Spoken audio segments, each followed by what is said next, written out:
இந்த உலகத்திலேயே இவ்வளவு கேவலமான சாக்கை யார் சொல்லியுமே நான் பார்த்ததே இல்லை. உடம்பு சரியில்லைன்னு ஸ்கூல் படிக்கும் போது சொல்லுவோம், உடம்பு சரியில்லைன்னு லீவ் போடுவோம். இது என்ன உடம்பு சரியில்லை, உடம்பு தானே சரியில்லை, படம் பார்க்கலாம்ல. இதுனா எனக்கு ஒண்ணுமே புரியல. இதுல இருந்தே உங்களுக்கே தெரியல, உடம்பு சரியில்லைன்னு யாருன்னா சொல்லுவாங்களா? அது நான் எதிர்பார்க்கிறேன், மக்கள் எதிர்பார்த்து அது நடக்கும். விஜய் சிஎம் வந்து நல்லா இருக்கும். படம் அப்பயே வந்திருந்தா இவ்வளவு தூரத்துக்கு இதை ரீச் ஆயிருக்கு. இப்போ வராதனாலதான் இன்னும் ஏறிக்கிட்டே இருக்கு. என்னை பொறுத்தவரை அவர் ஒரு யங் ஜென்ரேஷன் பொலிட்டீஷியன் தான்.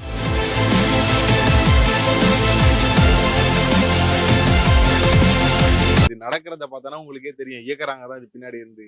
இப்ப இருக்க ஆட்சி தான் வந்து இயக்கிட்டு இருக்கு. எது வேணாலுமே அவங்களை கேட்டுதான் நடக்கிற மாதிரி இருக்கு. ஆனா படம் வந்து இப்போதைக்கு ரிலீஸ் ஆகாது. அவங்களுக்கு உடம்பு சரியில்லாம போகுது. இப்போ இன்னைக்கு உடம்பு சரியில்லைன்னு சொல்லியிருக்காங்களா, அடுத்த வாட்டி என்ன பண்ணுவாங்க, 5 பேர்ல ஒரு 2 பேர் ஊருக்கு போயிட்டேன்னு சொல்லுவானுங்க.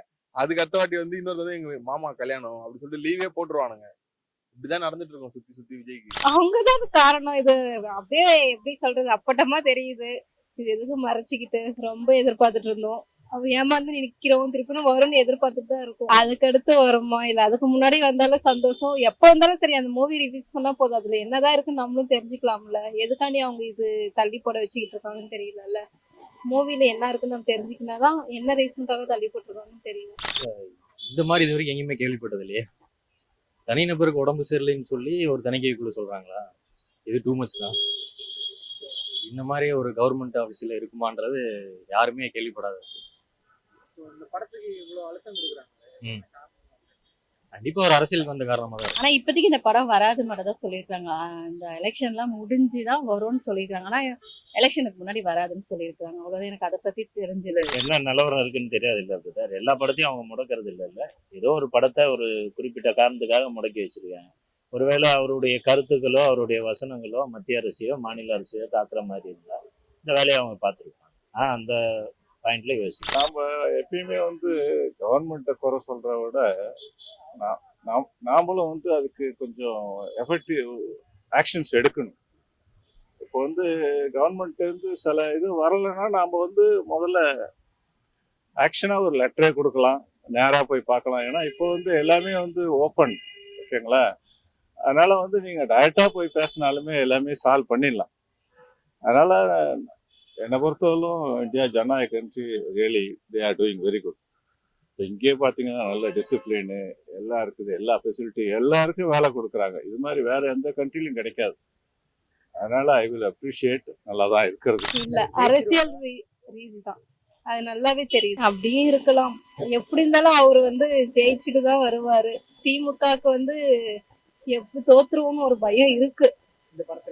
படத்தினாலையும் இருக்கு, எலெக்ஷன்னாலே இருக்கு, எல்லாத்தையும் இருக்கு. அது வெயிட் பண்ணி பார்ப்போம். இன்னும் 1 month தான் இருக்கு. இது எண்டே தேவையில்லை, எனக்கு எண்டே தர தேவையில்ல. படம் ரிலீஸே ஆக தேவையில்ல. கடைசி வரையும் விஜய் சாகுற வரையும் இந்த ஜனநாயக இஷ்யூலே இருக்கட்டும். அவங்க எப்ப ரிலீஸ் பண்ணாங்களோ ரிலீஸ் பண்ணிடுறோம் படத்தை.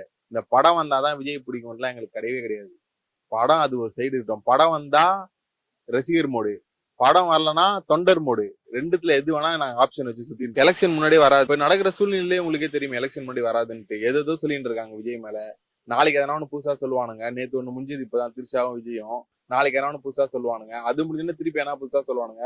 அதுக்குள்ள எலெக்ஷனே முடிஞ்சிடும். அவங்களுக்கே வெறுத்து போயிடும் சொல்லி. இந்த உலகத்திலேயே இவ்வளவு கேவலமான சாக்கை யார் சொல்லியுமே நான் பார்த்ததே இல்லை. உடம்பு சரியில்லைன்னு ஸ்கூல் படிக்கும் போது சொல்லுவோம், உடம்பு சரியில்லைன்னு லீவ் போடுவோம். இது என்ன உடம்பு சரியில்லை, உடம்பு தானே சரியில்லை, படம் பார்க்கலாம்ல. இதுனா எனக்கு ஒண்ணுமே புரியல. இதுல இருந்தே உங்களுக்கே தெரியல, உடம்பு சரியில்லைன்னு யாருன்னா சொல்லுவாங்களா? அவரோட எல்லா படத்துக்குமே தொடர்ச்சியாவே ப்ரெஷர் கொடுத்து தானே வராங்க. அவரு சென்ட்ரல் அண்ட் ஸ்டேட் 2 விஷயத்துல இருக்க தப்பா எடுத்து சொல்றாரு. அதனால அவருக்கு ப்ரெஷர் கொடுக்குறாங்க. எவ்வளவோ இருக்குல்ல தப்புன்னு உங்களுக்கே தெரியும்ல. எல்லாமே சரியா போயிட்டு இருக்காங்க. அப்படியெல்லாம் சொல்ல முடியாது. படத்தினால மக்கள் மாறுவாங்கன்னு சொல்ல முடியாது. அவங்களுடைய கருத்து அந்த மாதிரி இருக்கலாம். ஒருவேளை இதுல ஏதாவது சொல்லியிருப்பான், நம்மளை பத்தி ஏதாவது இந்த விஜய் சொல்லியிருப்பாரு. ஸோ அதனால இப்போதைக்கு இதை தடை பண்ணுவோம் பண்ணிருக்கோம். அது நான் எதிர்பார்க்கிறேன், மக்கள் எதிர்பார்த்து அது நடக்கும். விஜய் சிஎம் வந்து நல்லா இருக்கும். அவங்க நடக்கிறான்டா தமிழ்நாட்டி. டிஎம்கே காரணம் கிடையாது, முழுக்க பிஜேபி தான் ப்ளஸ். அவன் அலைன்ஸ் ஆகிட்டாக்கா எல்லாம் மேட்ரு சால்வ் ஆகிடும். இந்த 41 பேர் உயிரிழந்த விவகாரத்தில் அதுக்கு போட்டு பிளாக் பண்ணி வச்சுக்கிறாங்க. அது சரியாயிடுச்சு மேட்ரு. விஜய்க்கு எல்லாம் ஃபேன் இருக்கு. ஆந்திராவில் இருக்கும், தெலுங்கானால இருக்கும். நமஸ்தே, நான் தெலுங்கானா தான் அங்கே இருக்கும். விஜய்க்கு ஃபேன் எல்லாம் அங்கெல்லாம் எப்படின்னா அங்கே அப்போ அங்கதான் சொல்லிட்டாரு ஜனவரி 9 தான் வருவானே. வரல. அதுதான் வெயிட் பண்ணலாம். ஆமா. இங்க விஜய்க்கு அவங்க இருக்காங்க. விஜய்க்கு இருக்கு ஃபேன்ஸ் அங்கதான் இருக்கும், நல்லா இருக்கும் அங்க. யார் ஓகே சொன்னோம்? விஜய் ஓகே சொல்லிட்டாருன்னா கூட்டணிக்கு ஓகே சொல்லிட்டாரா படம் ரிலீஸ் ஆகும். இல்ல அதை டிமாண்ட் பண்ணலாம்ல. நான் சொல்றது உங்களுக்கு புரியுதா இல்லையா? நீ தவறானவன் இல்லைன்னா ஏத்து நிக்கலாம். நீ தவறானவன் இல்ல. மத்திய அரசு எல்லாருமே பிளேம் பண்ணுது. நீங்க பாத்திருப்பீங்க கடந்த காலத்துல திமுகவோட ஒவ்வொரு அமைச்சரும் போய் டெல்லியில பேசுறதெல்லாம் நீங்க பாத்துட்டு தான் இருக்கீங்க. இங்க ரைடு விடுறான், டெல்லியில போய் பேசுறான், சால்வ் ஆகுது. இங்க ரைடு விடுறான், டெல்லியில போய் அவங்க பிள்ளைய சந்திக்க சொல்றான், சால்வ் ஆகுது. இதெல்லாம் என்னன்னா காம்ப்ரமைஸ், ஒரு கட்சிக்குள்ள இருக்கிற ஒரு காம்ப்ரமைஸ். இவன் தவறு பண்ணிட்டான், அவன் குடும்ப எப்படி இன்னும் இவ்வளவு விடு, அவ்வளவுதான் கேன்சல் இடி. இந்த நிலைப்பாடுல இருக்கேன். நீ 41 பேரு கொண்டுட்ட, அப்ப அவன் என்ன பண்ணுவான்? இதை வச்சு உன்னை பிளேம் தான் பண்ணுவான்.